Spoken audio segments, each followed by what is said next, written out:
VIBErations podcast, episode 51, Father John Wotherspoon. Hi, I'm Gary Brightman, and this is my periodic podcast called VIBErations. Established in 2018, Vibe is a book and music shop situated in Moi Wo on Lantau Island in Hong Kong. Since my last podcast, we've hosted a number of authors' talks at Vibe, as well as live Tiny Desk gigs. Jan Lee, aka Genevieve Hilton, came to present on her new novel on climate optimism called Fairhaven, and sparked a good, healthy debate. Ralph Jennings presented a well-attended talk on his new book, 50 Useful Tips on China. Electro Mull, who are Pete Millwood and Mike Hill, showcased their new electro set and Vibe's first ever electro-based Tiny Desk gig to great success. And finally, Frank Vidal and Fred Neve, collectively known as Clean and Dirty, gave us another first at Vibe with an electro rave-up. Vibe has never seen so much energy in a bookshop. All of the above talks and Tiny Desk gigs can be found on our YouTube channel, Live at VIBEHK. Feel free to subscribe and listen. On Sunday, the 24th of November, Vibe will once again provide the DJing for the now annual gig Lantau Live, held near Treasure Island at Poyo from 11 a.m. until 9 p.m. The event is run by Ed Salter this year, and I hope to interview him in the coming weeks. Tickets are available on Ticket Flap, so be sure to get them now to avoid disappointment. You can go to lantaulive.com or Instagram and Facebook at Lantau Live to find out more. And so to this week's interview, I went up to Jordon in Kowloon to interview a very special guest. Father John Wotherspoon is a Catholic priest from Brisbane, Australia, who has been in Hong Kong since 1985. He is a Correctional Services Department prison chaplain and is founder of two NGOs, Voice for Prisoners and Mercy Hong Kong. MercyHK is an organisation caring for the homeless and other needy people in Hong Kong.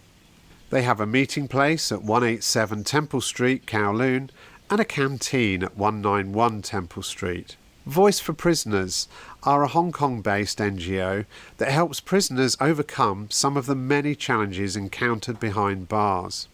They support prisoners through advancement of education and prison visitation programs. Through social media, they raise awareness in overseas countries of the harsh penalties in Hong Kong for drug mules. Thanks for doing this interview today, John. I really appreciate it. Pleasure, Gary. Most welcome.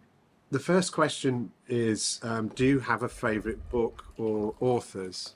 Well, obviously my number one favourite book is the Bible. I had a lot of money on that one, actually. Yeah. But then, apart from the Bible, one of my favourite authors is an American priest who died a few years ago called Joseph Garzone. I like his books. I love Long Walk to Freedom a few times. I've bought many copies of that for prisoners. Yes. I love works autobiographical or biographical. Musical artists, do you have any favourites? Or? Well, I'm getting a bit old. I'm embarrassing the Seekers from long ago in Australia. I like a lot of the singers from those days. John Denver, ABBA. Yeah, yes. I'm that generation. The Beatles, I knew every one of their songs by heart. Brilliant. Favourite films? Well, again, I like films about real situations. Romero, that was a favourite. Yes. Thomas More, Man for All Seasons. Yes. Some of the classics like that. I like some of the cartoons. Joseph, Man of Many Colours. Yes. And even yes. I've seen that maybe 100 times going through it with students, and great movie. Great film. And do you have a preferred drink? Green tea. Green tea, yeah. In the last few years, green tea has been was recommended by a friend, and it's good for health. I found it's been very good for my health. This is what we're drinking now. Do you have a life motto? Yeah, on my ordination card when I was ordained a priest, I had the words from 2 Timothy make the spreading of the good news your life's work.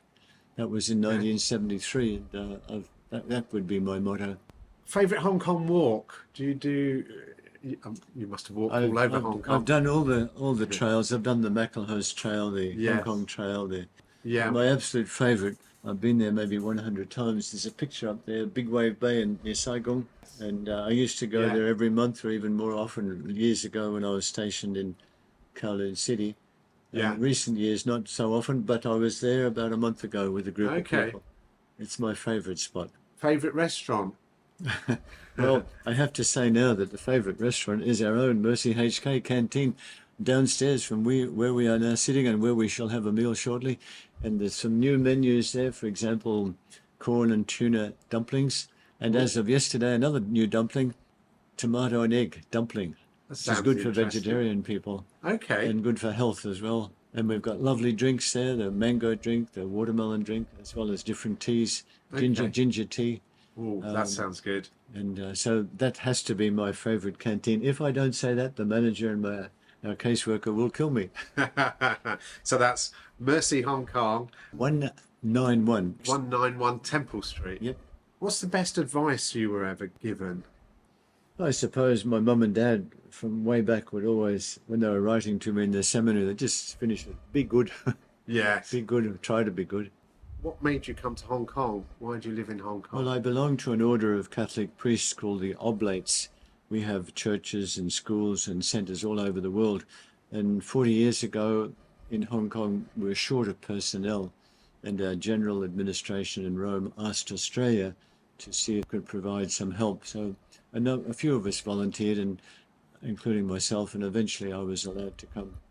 Okay. Responding to the request for help. So that was specifically to Hong Kong. And when would that have been? I came January 1985, almost 40 years ago very soon. 1985. So that's sort of Hong Kong's heyday, really, wasn't it? The 1980s, I think. They were the good old days in Hong Kong.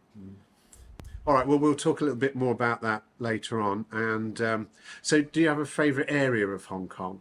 Yes, I think Big Wave Bay would be one of my favourites, but also Kowloon Park. Yeah, that's another one. And also the West Kowloon waterfront, that's lovely there. Yeah.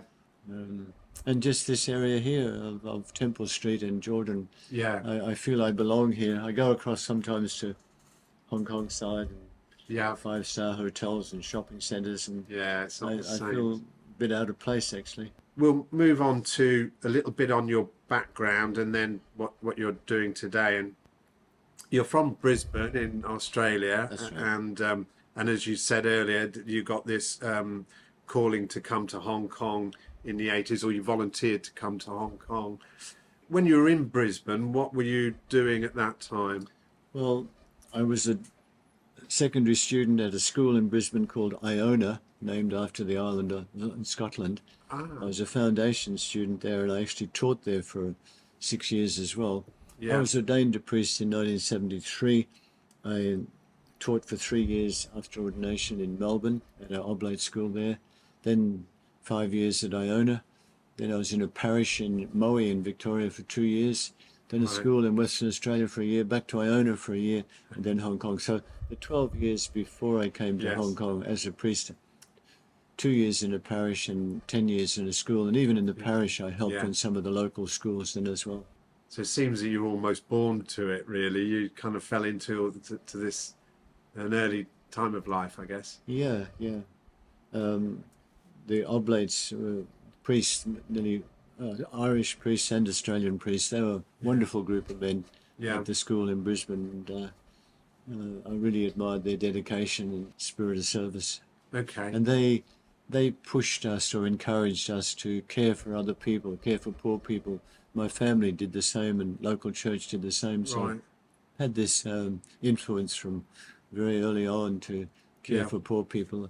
I remember our school once invited a missionary, Australian missionary, old guy who had been working in India. He gave a talk, and he really impressed me, and I wrote to him a few times after that. Yeah. And then we had the Vincent de Paul as well, and they took some of us visiting hospitals, and Yeah. There was that encouragement to care for other people, which, Yeah. and also the school was very forward thinking of Australia as part of Asia rather than Europe. Yes. The old Yes. days. And I remember we had a book in secondary school called Our Pacific Neighbours, and I love that. Yeah. You know, a chapter on Philippines, chapter on Vietnam, Yeah. chapter on China. It was, and then Yeah. university, I studied Chinese history as well. So I Okay. had the school background influenced me to to look towards Asia. When you first arrived in Hong Kong, where did you start off in this area, or were When you? I first came to Hong Kong, I arrived on January 14, and the next morning I was at the Chinese University for the Yeah. beginning of 2 years of classes learning Cantonese. I was a couple of Okay. weeks late actually because of commitments in Australia. Now, the first 2 years I was living at Notre Dame College in church in Kowloon City, Mata Way, and full-time studied the first 2 years, then the third year part-time study and helping in the church, and then another 7 years working in the church there. Okay. And during that time I also did other things, like I used to go to the Vietnamese refugee camp in Argyle Yeah. Street and Sham Shui Po. Right. And helped with different other things around Hong Kong, but main Yeah. focus was working in the church there. And so you hit the ground running, really, didn't you? Yeah, sure did, yeah. Yeah. Fast forward to sort of today, we're here in Temple Street, where how long have you been in this particular area, and how did you get established Well, here? after 10 years at Notre Dame, I spent 6 years on Lantau, Ah, yes. and I worked in the church there.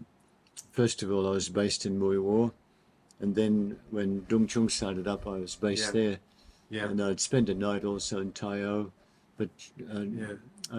we had churches and masses all over the island, Yeah. and that's when I got interested in prison work because of all the prisons there, Shek Pik and Yes.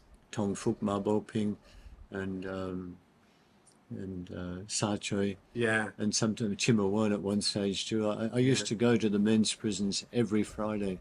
The whole Okay. Friday was prison day. And then after that, I spent 7 years in China, in Jiaoqing.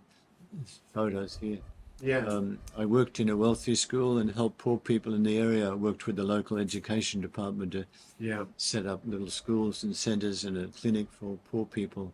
Okay. I had always wanted to work in China, Yes. so I was fortunate to have 7 years there.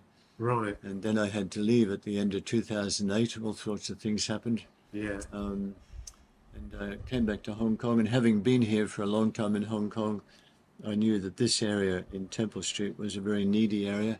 Yeah. I was able to get a little unit here, and I've been living here ever since, 15 years here now. 15 years. And then one thing led to another. Our little shop downstairs was a second-hand shop, first of all, and then Canteen. It was designed to give jobs to some of the people who used to sleep at McDonald's. We Yes. set up an NGO called MercyHK, Yes. and also another one called Voice for Prisoners, and tried Yeah. especially to help needy people through these two Yeah. NGOs. And eventually now Mercy's got a number of centres in this area, and Voice Yes. for Prisoners has gone on to help many prisoners and help Yeah. stop drugs coming to Hong Kong. So from what you're saying, you have sort of two main sort of tranches of work, really, I suppose, with the prisons and with the locals here, in terms of the homeless who often have drug-related problems. And perhaps you could tell us a little bit about, first of all, the locals here. Why did you gravitate to the homeless? Was there a conscious reason there, or just an obvious thing that was in your face at the time? Our congregation, the Oblates, we especially try to help poorer people. Yes. And this area has one of the biggest number of needy people in Hong Kong, especially homeless people. They are the most needy people, so it was natural to try to Yeah. help them. Yeah. And when I first came here, I started having a pizza gathering on Sunday afternoon at my little Yeah. unit, and invited some former prisoners or drug addicts, and we Yeah. had pizza.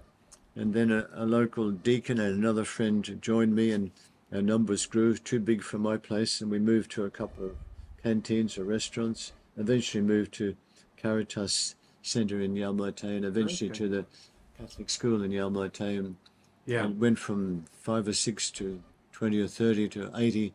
Wow. And before COVID, we were up to between 200 and 300, which included a lot of elderly people, Yes. elderly poor people who joined us. And it was really, really well, really Yeah. good.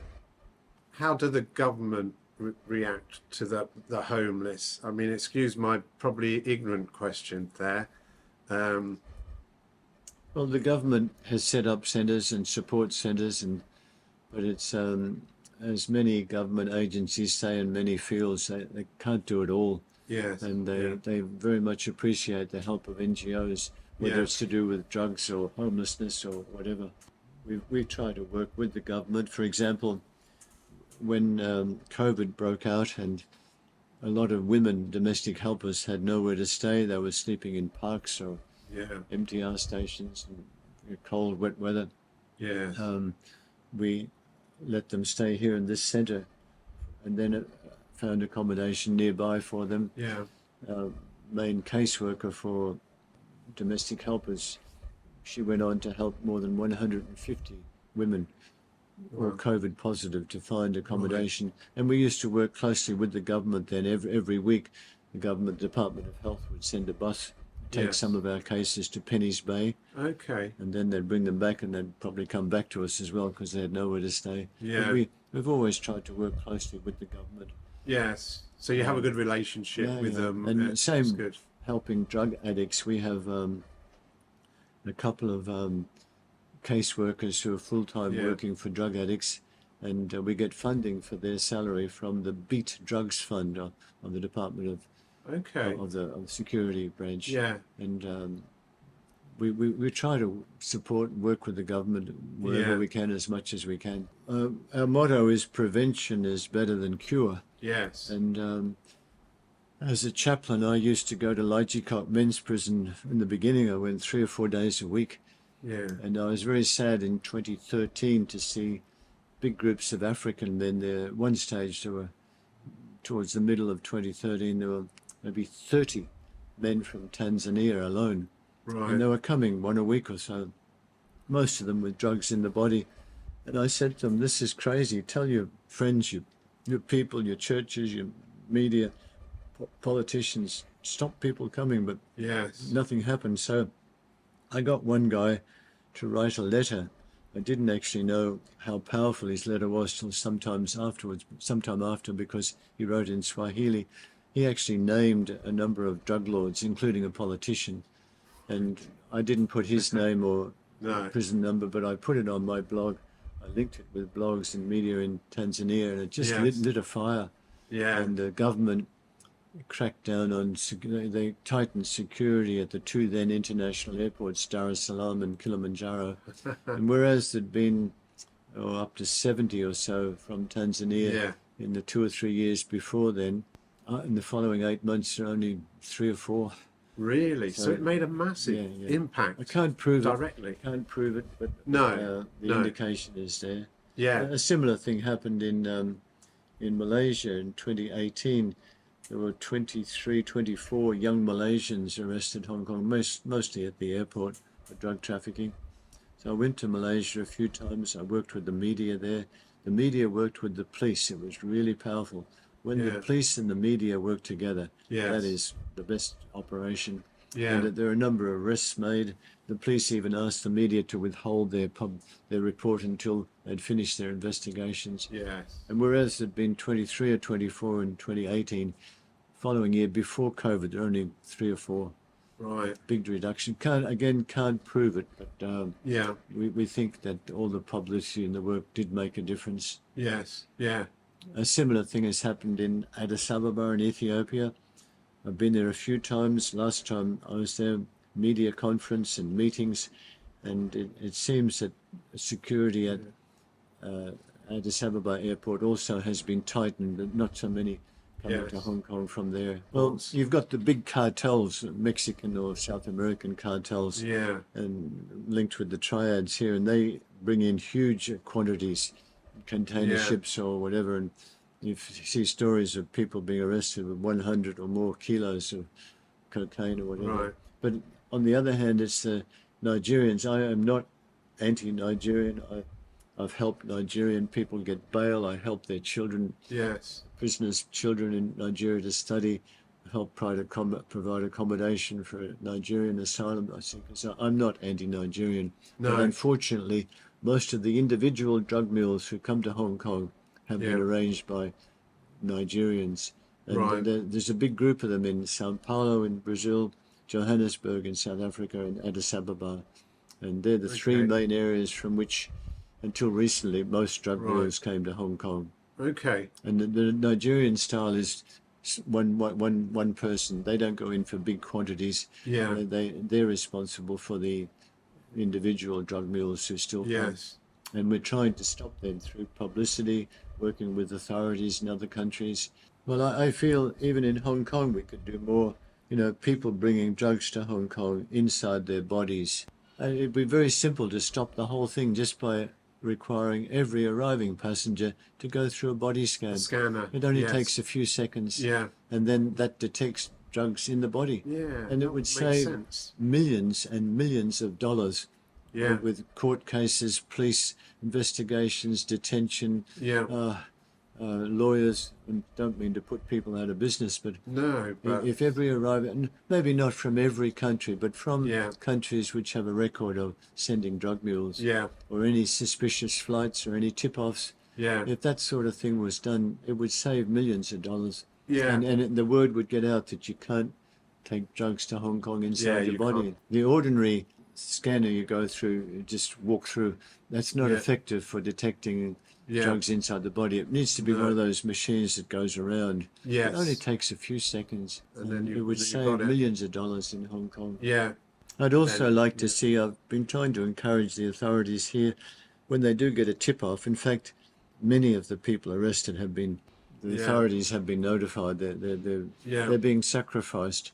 If they're told that someone is coming with drugs either in the body or in a bag, then that person distracts the officials, and then other people get through behind. Yeah, it's just a numbers game. And again, that's again where we could do more. That if there is a tip-off of someone bringing drugs, then don't just arrest that person, but really scrutinise everybody on that flight, because there's probably 2 or 3 or more using that person to get through. Again, there's things like that could be improved. In fact, Hong Kong is one of the best places in the world for security and standard of staff and equipment and that, but I think we can still do better. How big a problem is drugs in Hong Kong, and what are the main drugs that are being used here? I guess cocaine and heroin. Heroin used to be the main one, and it still is. I met someone in prison last week who was arrested with 10 kilos of heroin. He'd been distributing heroin for some months.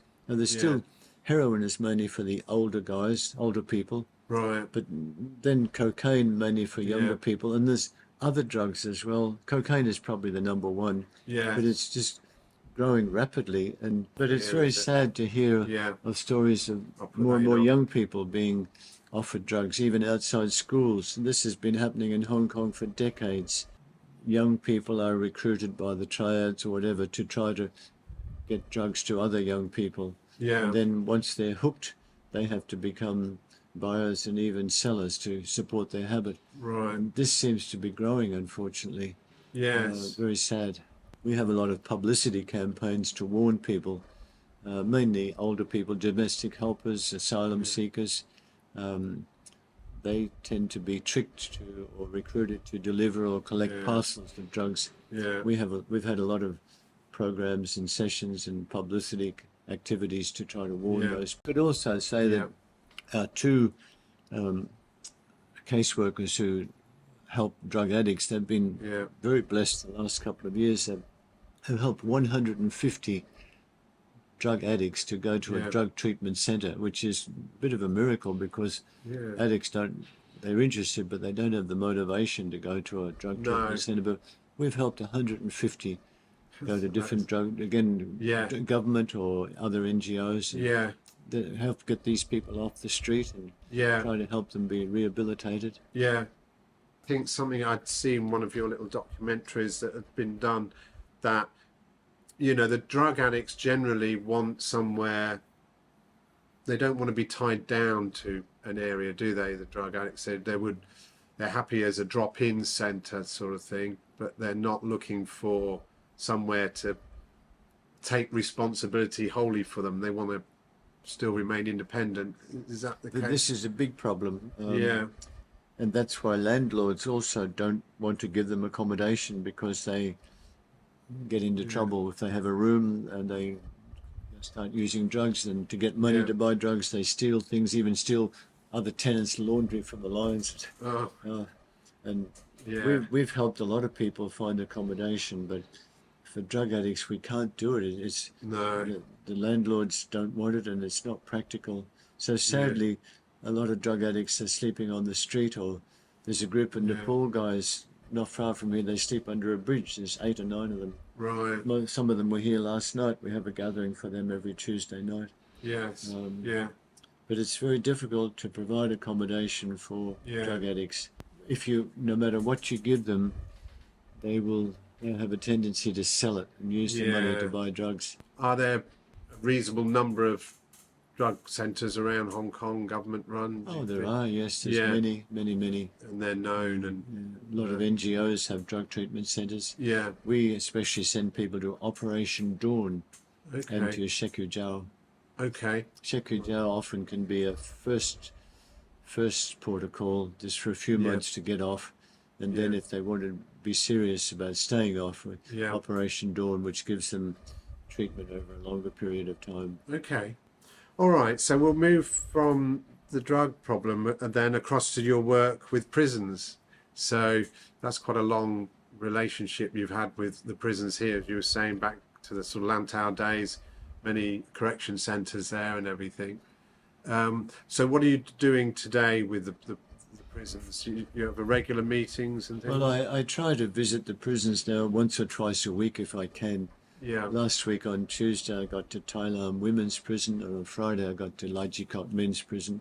Right. Yesterday I went to Hailing Jiao Men's Prison. It's not the drug treatment centre, but 18C at the top of the hill. Okay. To my shame, it was my first time this year to go there. I used to go there every Wednesday. Right. But with so many other things, I can't do it now. You're stretched all over the place, aren't you, really, with that? But I'm still trying to get to the prisons once or twice a week, but yeah. Now one thing has led on to another, and I've been able to help a number of people get bail. They need looking after. Yes. And also go to court. If I am surety for anybody, I have to go to court with them every time they go to court. Right. And we also go to court with people who are being sentenced or having a trial. We try to support them, write mitigation letters. Yes. That takes a lot of time. Yes. I feel a bit sad. In fact, I was at a meeting a couple of days ago where there was somebody there from LegCo. Yeah. And who was very sympathetic to the fact that there's a big backlog of cases for courts in Hong Kong. Yeah. And I'm very sad when I go to the prisons like Dung Tau and see 100 men, most of them young guys, just waiting for a year or two for trial. And if you plead guilty, you can maybe get a sentencing in a year or so. But if you plead not guilty, it can be 2 or 3 years. And this has been caused by COVID and the protest movement, big backlog. But I've been trying to encourage the government to speed it up. Like, there's lots of retired judges or magistrates who could be employed to handle this backlog. Yes. And the courts are often empty in the afternoons. The courts are not full the whole day. Right. It's not a question of space, it's a question of judges. Right. And a lot of retired magistrates, judges, even some senior barristers could be employed, retired barristers. Yeah. They would do an excellent job to speed up the whole process. Yes. Because it's costing money to keep these people. Yeah. And also it's not fair if they're innocent.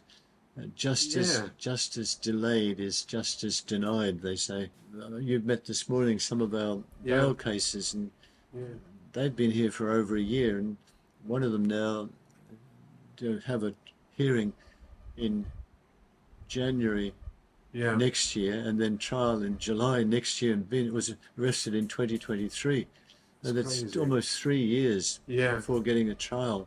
Yeah. So I hope the government could employ more people to be judges and magistrates to speed up the backlog. Yeah.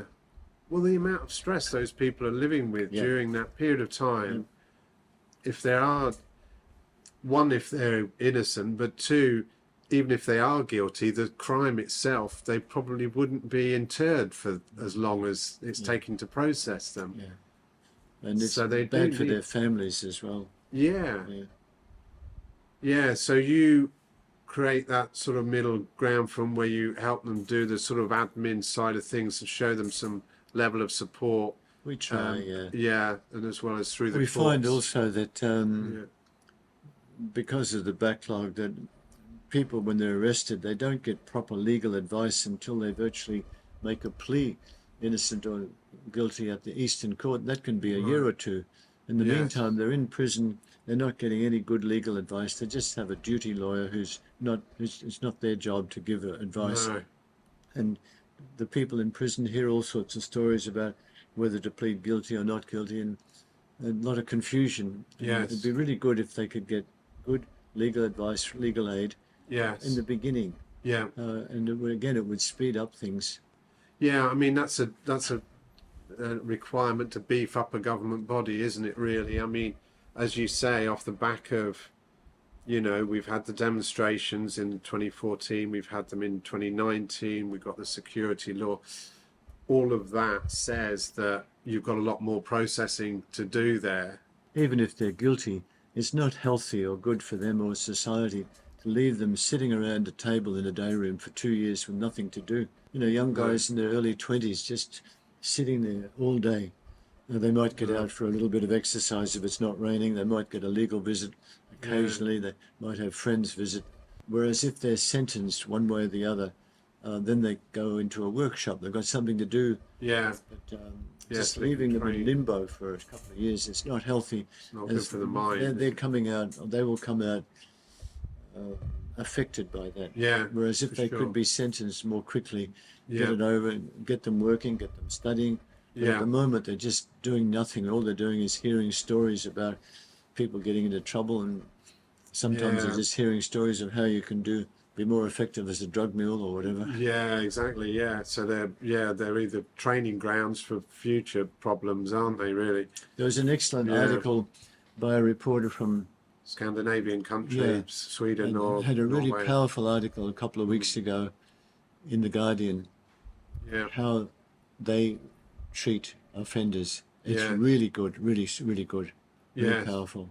It's being prepared for it, isn't it? The numbers are clearly big here that we're dealing with, aren't they? And all these correction centres across Hong Kong and the prisons as well, they're swelling to probably record sizes, I would imagine. Yes, and the prisons here are among the best in the world. I always say that when I meet with the media or families in other countries, compared with even with Western countries, the prisons here are really good. There's free meals, free medical care. Every prison has a hospital which has staff who are trained nurses. A chance to work eventually, make a salary, chance to study. Backlog, but compared with other countries, even the people in the backlog, they're free meals, for example. A lot of other countries you don't get that. Free clothing and good care. There's very little violence or no drugs. Very little violence, or the prisons here compared with other countries are like hotels. So once you've been committed into that system, at least you're being dealt with in a good way, really, and rehabilitated, hopefully, in a good way, and as you said earlier, training in a good way. When you go to the prisons, how do you choose who you speak with, who you work with? Do they provide you with a... No, I just I can go around the whole prison, any room. I've got complete access, which I'm very grateful for. CSD has a good system there with prison chaplains. Often people write to me, ask for a visit, so I'll make sure to see them. But then I go to a room, people just come up and talk, and I walk around the room, and somebody wants to say hello, or they'd like a Bible, or some advice, or maybe a mitigation letter, or just mix with everybody. And usually there's too many people. I run out of time. I can't get to all rooms. Well, I imagine it's a big task. And we have people that come into the bookshops, into the Vibe, and ask for books for the prisoners as well, and we always donate as much as we can do to that. I mean, they have specific lists, I know, that they're allowed to give. So if there's anything I can do to help divert books in those ways, then let me know, please, John. Thank you. Yeah, thanks, Gary. You're a very busy man, really, aren't you, John? I mean, you're working long hours, I would imagine, in doing Well, what I you get do. up at 6:15 usually, Yeah, and I come here to the centre. I have mass and prayer and breakfast and check up on email and WhatsApp and do a bit of office work. Then if I'm going out, I head out. I try to leave here at 8:30 of a night time or 9 at the latest. Go Okay. home, and there's a few yeah, bits there. And in the daytime, if I'm around, I try to have a rest after lunch, half an hour, Yeah. do a bit of reading. Occasionally go swimming. yeah, Kowloon pool. In yeah. summer, That's I go great. once a week in the morning if I can get away. Yes, yeah, I only do a few laps, but it's really good. it's good enough. Sometimes Yeah. I'm the youngest person in the pool. Really? Wow. I'm exaggerating. Yeah. Wow. Yeah. I meant that respectfully, by the way. Yeah. That wow. People listening to this podcast are going to be learning what you do. And are there things that people can do to help? Are there charities they should donate to? Is it time that's a better thing for you? If people live in this area, could they gravitate to you? Is there any message we should be giving there, do you think? Well, I should say too, my NGOs are not the only ones serving homeless people or prisoners. There's lots No. of others, even bigger than our NGOs. But Yeah. we're always grateful for any help. Voice for Prisoners, we're grateful for people who'd be willing to visit prisons. Right. Not simple, you have to wait for a long time. Sometimes you need to be put on the visit list, and it can be a test of patience. But Yes. if anybody's interested, anybody over 18 Right. is interested in visiting prisons, they're welcome to write to me or send me a WhatsApp or email message. Organises Jane Chow, she arranges visits. Yeah. But also, if anybody would like to donate, help prisoners study, Yeah. donations to help prisoners take on study courses, we're always grateful for help there. Okay. We help them enroll at metropolitan and Chinese universities. Yeah. But those courses, Chinese university courses are a bit over $1,000. Metropolitan around $5 or $6. $1,000, $600 for what? Or for a course of several months, just an Okay. introductory course, English or work or psychology or different things. Right. But the longer courses leading to even a full degree, they need a lot of units, and each individual semester can be $5,000 or $6,000, and a complete university course Yeah. could be 20 or 30,000. Yeah. So if anybody's interested in helping prisoners that way, Okay. most welcome Yeah. to make contact. Is there a website or a Facebook or an Instagram or something that they can go to? Voiceforprisoners.org, and the other one is MercyHK.org. One thing people might like to do is come to our canteen, give the canteen a bit of business. Yeah. Okay. We're employing 7 former prisoners there. Right. We only employ former prisoners. We don't employ Yeah. other people. And there's an unofficial sign in the window. I'm just joking. It says vacancy, criminal record required. And so that's another way to I love it. come yourself or bring friends to come to the Yes. canteen. It's 191 Temple Street, open from 11 till 8 o'clock every day. Okay. And that's something. And also Yeah. now we've got a new centre for street sleepers, a daytime centre at 192 Shanghai Street. Okay. And Yeah. if anyone would like to make donations of food or food coupons or seasonal clothing, I stress seasonal, which can be given out not just to street sleepers but to other needy people in the area. Our centre there will be a distribution centre. So donations of food items, even Yeah. long-term or short-term food and clothing, like it's warm weather now, so we can't take heavy jackets and coats and things. Yeah. Maybe when it's Couple of cold, months' time. but Yeah. we can't take furniture or large things, but small things that could be given to poorer people or families are always welcome. Okay. That's another way. Chinese books, English books, Well, language books. books for prisoners always welcome, and Yeah. a bit complicated because not allowed to have a hard cover and not allowed to have any type of writing, even the smallest mark disqualifies a book. It's very strict there. Oh, yes. So no markings, and you can't tear a page out which has writing, because that gets detected. These are all rules for different reasons. Yeah. But anybody who's got copies of books like Mandela's Long Road to Freedom or biographies. Biographies, and not just my interest, but they love stories, biographies, real people. It gives them encouragement. Yeah.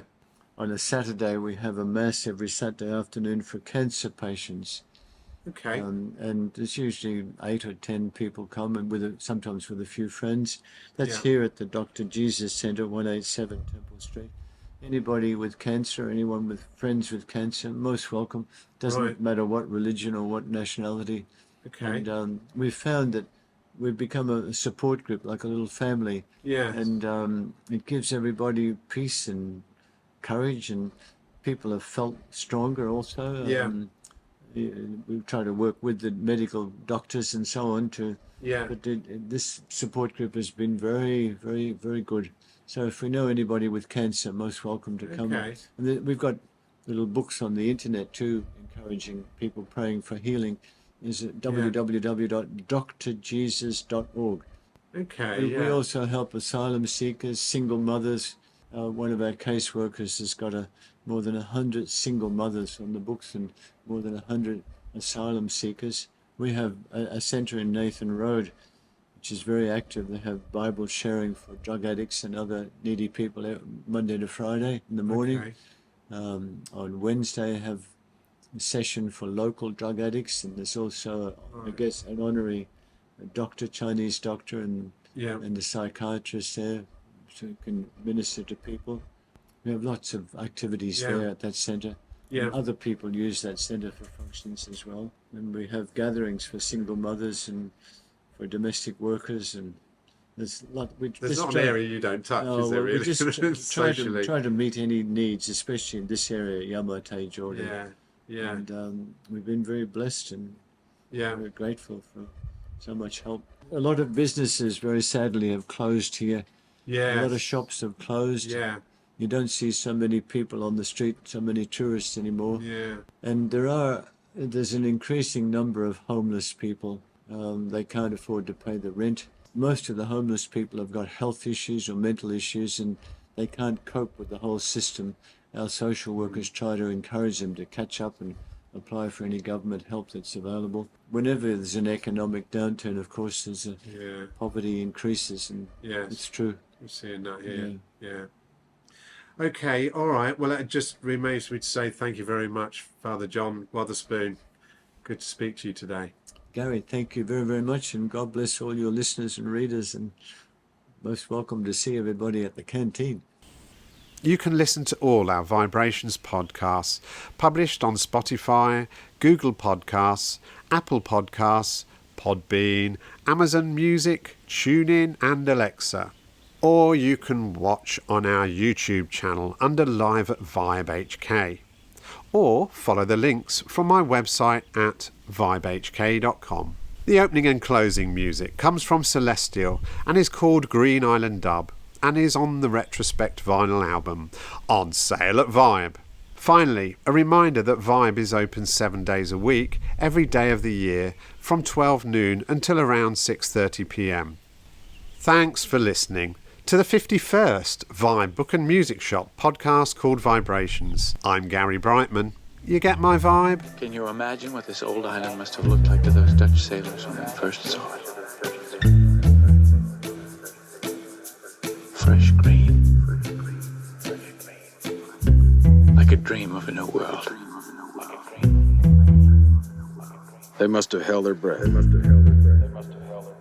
Afraid it would disappear before they could touch it.